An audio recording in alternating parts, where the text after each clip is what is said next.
Hello again. Today it's time for chapter 2. This one is called Wilbur. Fern loved Wilbur more than anything. She loved to stroke him, to feed him, to put him to bed. Every morning as soon as she got up, she warmed his milk, tied his bib on and held the bottle for him.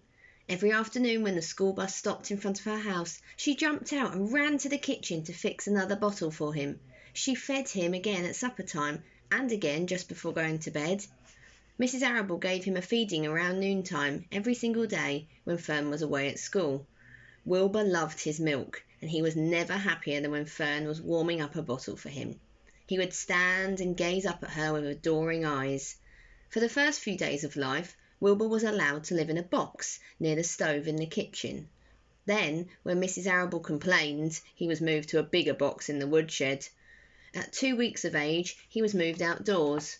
It was apple blossom time and the days were getting warmer. Mr. Arable fixed a small yard, especially for Wilbur under an apple tree, and gave him a large wooden box full of straw, with a doorway cut in it, so that he could walk in and out as he pleased.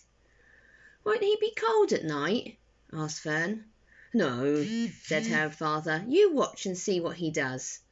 Carrying a bottle of milk, Fern sat down under the apple tree inside the yard. Wilbur ran to her, and she held the bottle for him while he sucked. When he had finished the last drop, he grunted and walked sleepily into the box. Fern peered through the door. Wilbur was poking the straw with his snout. In the short time he had dug a tunnel in the straw. He crawled into the tunnel and disappeared from sight, completely covered with straw. Fern was enchanted. It relieved her mind to know that her baby would sleep, covered up, and would stay warm.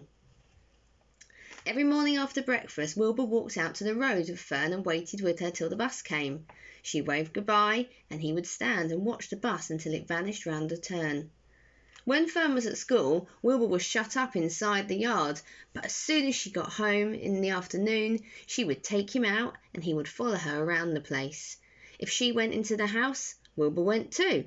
If she went upstairs, Wilbur would wait at the bottom step until she came down again. If she took her doll for a walk in the doll carriage, Wilbur followed along.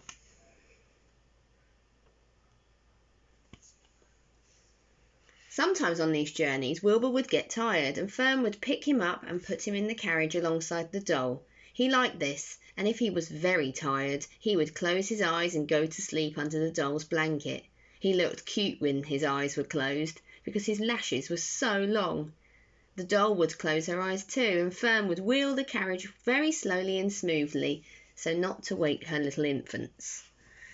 One warm afternoon, Fern and Avery put on bathing suits and went down to the brook for a swim. Wilbur tagged along at Fern's heels. When she waded into the brook, Wilbur waded in with her. He found the water quite cold, too cold for his liking.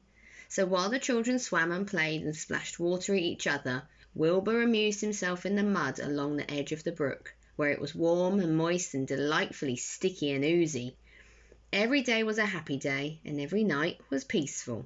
Wilbur was what farmers call a spring pig, which simply means that he was born in springtime.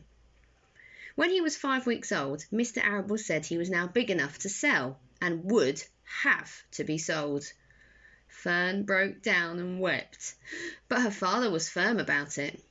Wilbur's appetite had increased, and he was beginning to eat scraps of food in addition to milk. Mr. Arable was not willing to provide for him any longer. He had already sold Wilbur's 10 brothers and sisters. "He's got to go, Fern," he said. "You have had fun raising a baby pig, but Wilbur is not a baby anymore, and he's got to be sold."